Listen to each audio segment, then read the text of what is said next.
So, ayan guys, paano malaman kung eligible ang country na kinaroroonan mo sa ads on Reels?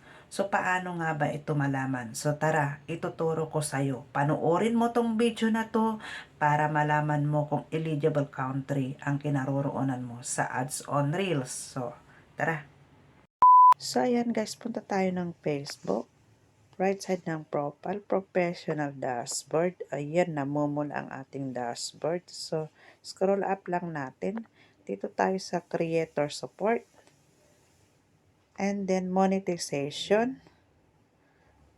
Dito tayo sa may how to monetize your content reels.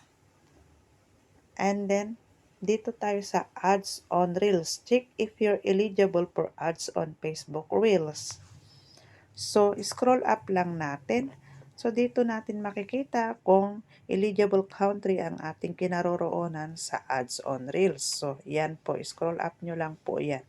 So, dyan lang po makikita kung eligible ang country na kinaroroonan mo. So, thank you for watching. Follow for more tips.